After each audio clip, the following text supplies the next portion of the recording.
Are you ready to give your clubs the long winter's nap? Let's find out how to do some of that.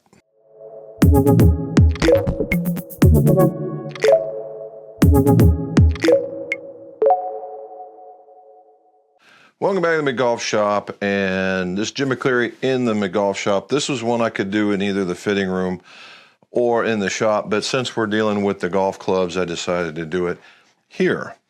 Now, if you guys live from about where I live north, i.e. we're places where it gets into the 30s and gets snow and it's going to get horrible weather, the golf season's pretty much done, right? You might get a few. We always get one of those days where it gets into the 60s and you're like, everybody goes out and runs and get that last little bit so they can say they golfed in the winter month. However, it's a once or twice. The guys a little further south, say Georgia, Florida, even then South Carolina, they pretty much can go all year round. We can't. So what happens? So what we have to do is we have to put our clubs up for the winter. Now, there's simulator leagues and things like that. Okay.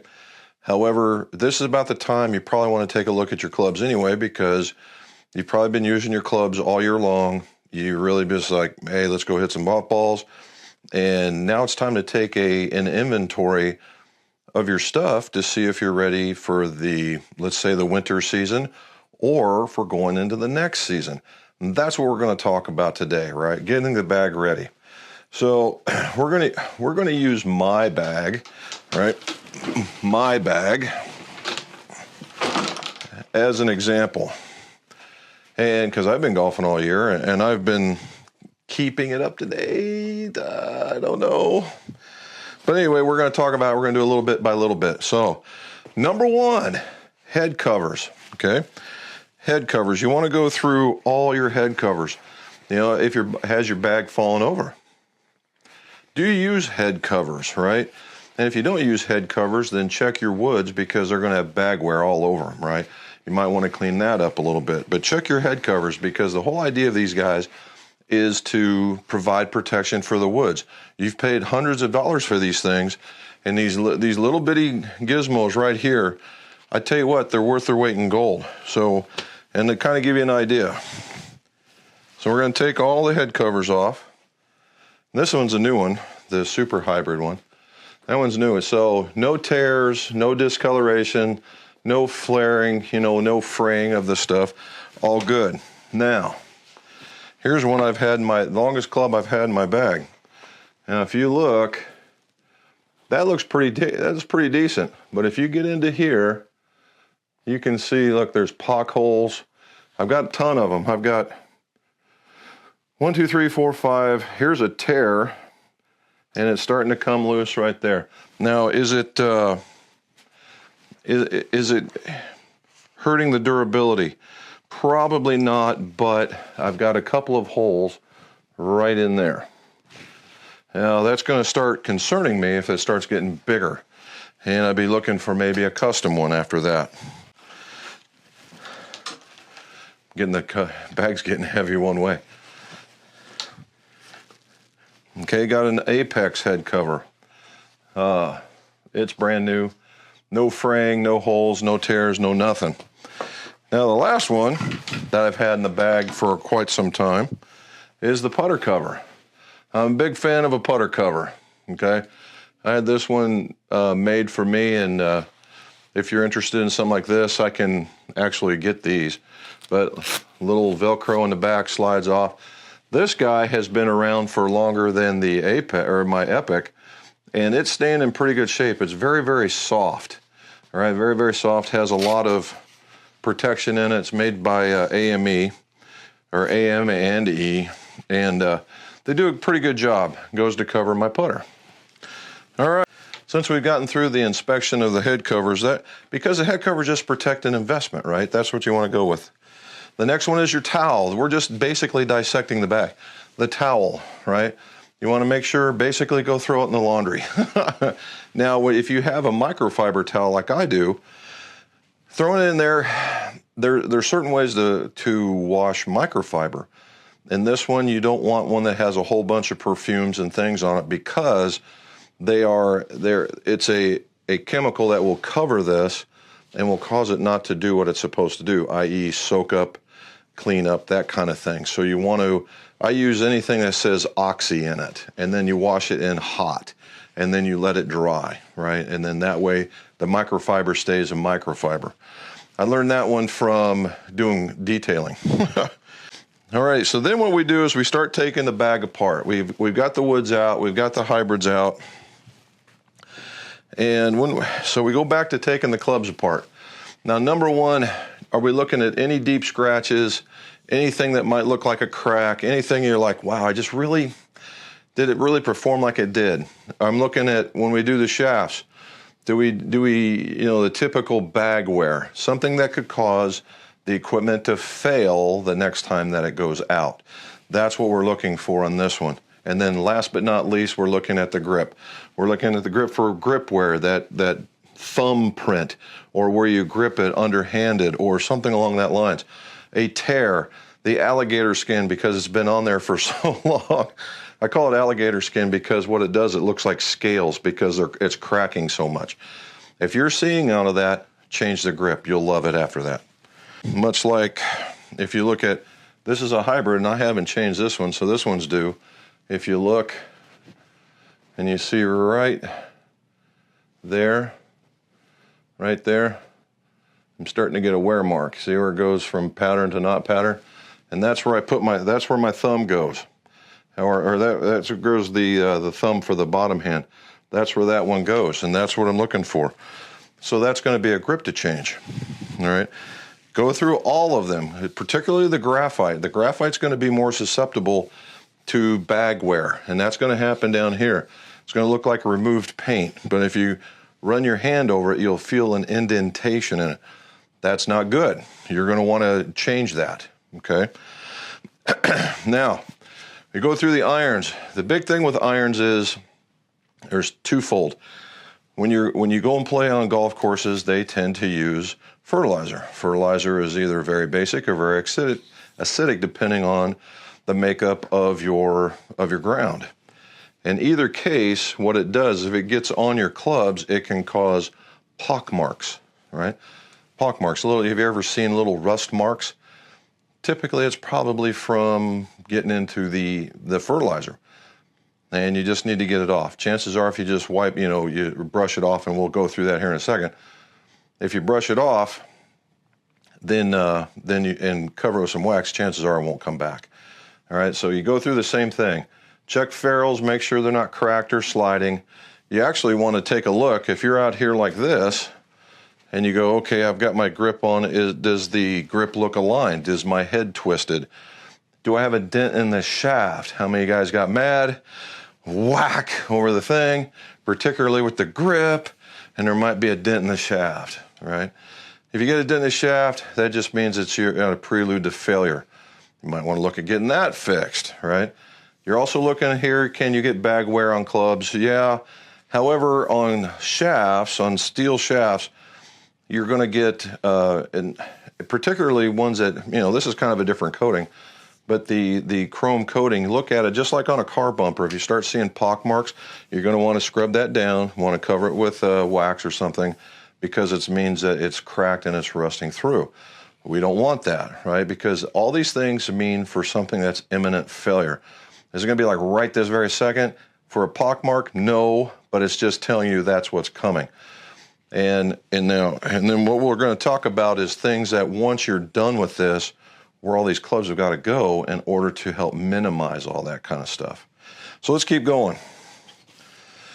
So as we go through there, we look through all and we check out all the irons, right? So I'm going to pull out all my irons.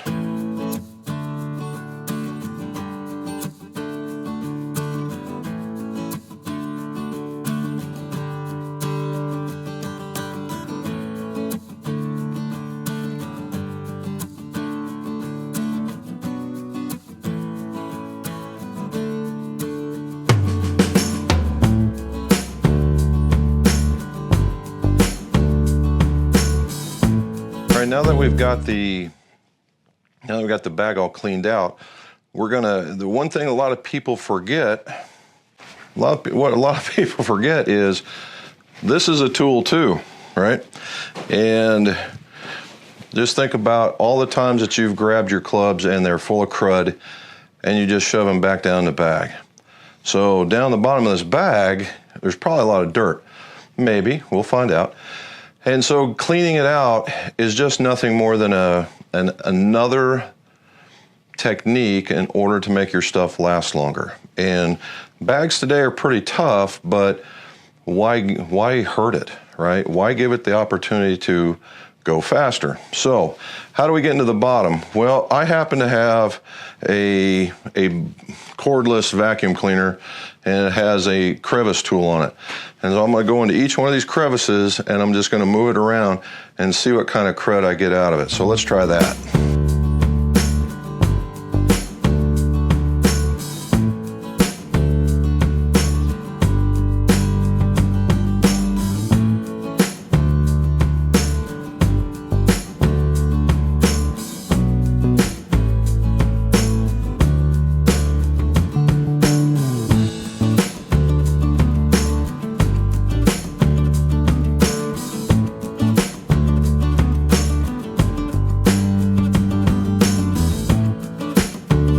All right, so it works a lot better if it fits in the bottom of all the stuff. So what I'm going to do is I'm going to turn it over. This one, make sure you want to make sure all your zippers are closed on this one because it's going to get ugly. So we're going to turn it over.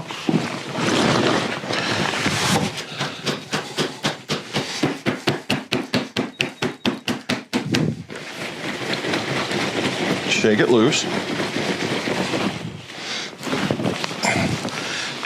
And look at there. There's still, you could probably do that 2 or 3 times. Check out this. That's what all fell out of the bottom of the bag, and that was with the zippers closed and everything.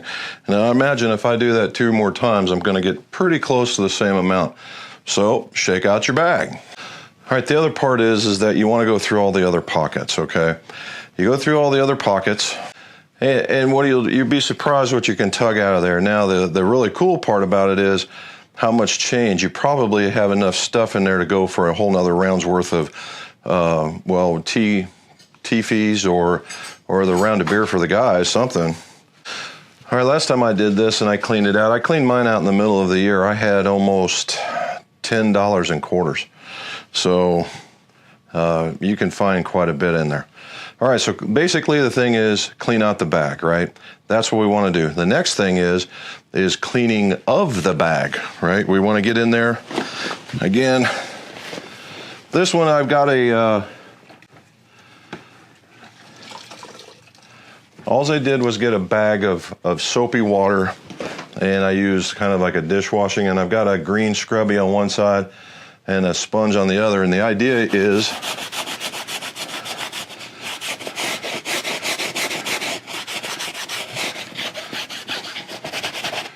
just scrub all the surfaces and get particularly the ones that have the dirt on them and try and help remove some of the dirt. You know, for guys like me who have a truck and you throw the thing in the back of the truck, bringing it in and out of the truck can be problematic because it grinds, especially if you have one of those coatings. It'll want to tear up, and that's what's happening to mine. For a couple of years now, I've been doing it, and this thing's been pretty tough, so I've got to give props to the Sun Mountain C130. But it's got some stuff on it. I don't know if it was oil or junk, but I tried using this once before, and it worked out all right. The other thing is there's stuff called Totally Awesome. It's in a dollar store. You put it on there, it'll eat up everything. The thing is, you got to take it right back off. A few rounds with the sponge, going around, going over the zippers, going over the heavy-duty nasty areas to knock off some of the stuff. Get the plastic pieces, get the bottom, and you should be good to go. So is that going to make it look like brand spanking new? No, but it's going to clean it up, and it's going to remove a lot of the dirt. The dirt acts like a saw blade against material, and that just makes it age prematurely, and we just don't want that. So you got your bag all totally cleaned out. You can check all the golf balls with all the smiley faces on them. Time for them to go. Keep the ones that are good, that you know that'll be going good for the season. The tees, you want to make sure you have plenty of tees. You want to make sure that you have plenty of those guys. All right, the McGolf divot tool, definitely a must in most bags. They have a ball marker. They have the switchblade divot tool, and they also have the pencil sharpener. So a must have in multiple colors. If you're interested, you can give us a call or give us an email at mcgolfshop@roadrunner.com and we'll take care of you. Those things, what that's for really, I know that was a little paid advertisement, but what that's really for is making the greens good when you leave so that everybody else can enjoy the game. That's what that's for. So you got balls, tees, ball markers, divot tools, the essentials. Now the other one I like putting in there is the first aid kit. And the first aid kit with Band-Aids, bee sting stuff, lip balm for sunburns or wind burns, some suntan lotion. Just a real quick one. It can be a baggie. They do make golf kits like that. And you want to really try and put that in there, you know, because you want to keep golfing when you get around there. If you get a cut or a sting or something along that lines, aspirin, if you get, you know, if something that causes you to get a headache, right? And so that you have that in the back. Doesn't weigh it down too much, and it's good for you. The last thing that we really have to look at are the golf gloves, right? Always good to have a spare in the bag, already in the carton, sitting in there. So we haven't really weighed down the bag, so to speak, and we've got it cleaned out. So we're not putting all these things in there that are causing you to, you know, get premature bag wear. All right, so we've killed the bag. We've killed all the stuff in the bag. Let's get back to the gear. All right, starting with the driver. All right, mine's pretty junky, right there on the bottom. How do you get that? Well, I did a video, and I believe we'll do a video. We'll try it like this. Actually, I believe it's like this, but we'll go. Anyway, the Groove It scrub brush. All right, the Groove It scrub brush. I've had this thing for 2 years going, and it's been a wonderful thing. It's hard bristles. It's not. Look at that. I even got so much dirt. It's flipping up. Okay, it's a hard nylon bristle. They're not metal, so will they scratch? Yeah, they probably could on some soft paint, but as a whole, better than the brass bristles, right? It also has the magnet right there. You see it dangling, and it is extraordinarily strong. That's the kind of fun part. And then this big handle, where my hand is nothing more than a pump, and it shoots out water. All right, so you shoot out the water, clean out all the junk, get it all nice and clean, because again, dirt is nothing more than sandpaper, and that's not what we want. So get your microfiber towel, and get your bucket of hot water, dip it in there. Hot water. You don't need the Ajax stuff or the dishwashing soap. Just super hot water, and then hear that? That's the towel telling you that the grip is clean. All right, and just set that to the side. Okay. All right, we're going to do that for all of them. Let me get down through the end, and we'll come back and we'll finish up. Whew. All right, so we got through. I had a lot of dirt on the irons, and the whole thing with irons is you want to make sure all the grooves are clean, the soles are clean, any of the writing on the back is clean. You want the whole thing clean, okay? You got these things ready to go, and the last thing you want to do when you're putting them up is, what I like to do is a coat of wax. Now, does it have to be a special wax? No. It's just a regular old car wax. I get the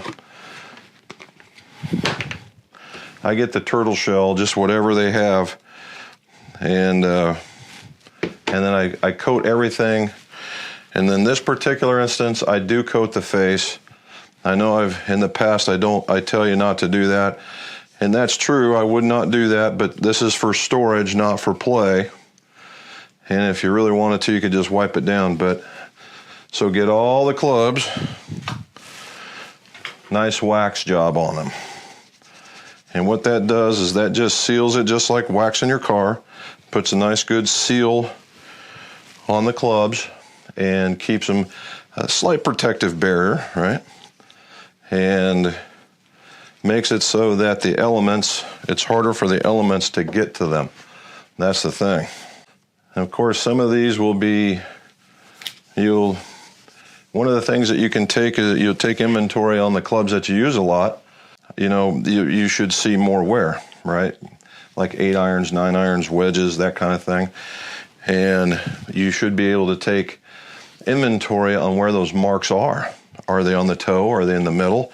Are they on the end, right? Where do they go? And that might help you with what you want to work on over the winter in order to make it not be in that spot that it was. So if you were missing a lot of distances or your direction was off and you're seeing that you're having a whole lot of, wear marks on the toe, or even wear marks into the heel for that matter, and or dings underneath into the sole, it might be telling you that, hey, you might need an adjustment. It could be something as simple as a line angle change, but it also could be something as important as getting the right length. And that's what we also want to look at, right? So here comes my fitting thing. So if you've not been fit, go get fit.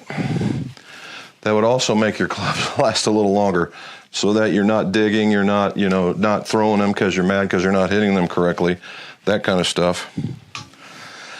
And then you have a good chance at scoring your best scores. That's the idea. So the only thing I got left to do is take off the wax and put all the bag back together. And honestly, everybody has their way that they want to put their bag back together.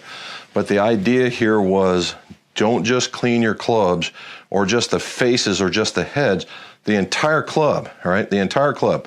Faces, soles, back plates, the whole 9 yards, the shafts, the ferrules, the grips, get them all wiped down, ready to rock and roll. Then put a nice coat of wax on them so that they'll be preserved. Now, what I told you I was going to talk about in the beginning. Now, when you do this, you've just spent all this time making all these things look nice. You've spent a lot of money on them. And then what do? You put them in a bag and you throw them in a garage, right? Now we're talking about garages that experience snow, okay? That experience snow. Well, that looks pretty good. And the one thing that, just like on cars, I keep going back to the car, thing like cars, that temperatures of either extreme impact metal. They'll impact the glue. They'll impact the rubber, right? Nothing worse than rubber is really, really cold or really, well, they probably like really, really hot, but is temperature extreme changes, okay? They really don't appreciate that, and that's where you get those alligator skinned grips from, and the ones that wear out prematurely. So if you've got if you've got a closet, right? A closet when you first come into the door, if it's big enough, sneak your bag in there. Or if you've got a mud room and it's a temperature controlled mud room, maybe just stick it in there. Or if you really baby your clubs, you can put them in the front room or the living room, whatever you want to call it. But keep them out of the weather, right? Keep them out of the weather, particularly when you're not using them, and particularly if you're not protecting them, right? And that's the whole idea of this. And because again, you've spent a lot of money on these, particularly one like this. This is a driver price tag. So that's where I'm trying to get you guys to go with this. So the more that you protect it, the longer it'll last, the better off you'll be, and in the end, more money that you can save. Looking pretty good. So that's just another thing about golf clubs that you can just do at the house, do at your free time while you're watching another golf show or whatever, and you'll be long for it, and that's the best part. Now, if you want to talk more about this kinds of equipment or more types of techniques or anything like that, I do a live stream on Mondays at 5:30 p.m., 17:30 for you guys on military or European time, but it's on Eastern, okay, Eastern time. And it's called What's in My Drawers? Golf Talk. And we talk about stuff that I initially started talking about stuff I found in my drawers. And what I meant was the cabinets that are over here. And we talked about that. Now it's just kind of expanded into, people asking questions from all over the world. It's been a real terrific addition to the McGolf Shop. If you want to join, we're on YouTube on the same platform, or we're on Facebook under McGolf Custom Clubs. If you got any questions, put them in the show notes. Hopefully you guys have a really good holiday season. And as always, let's see your scores go low.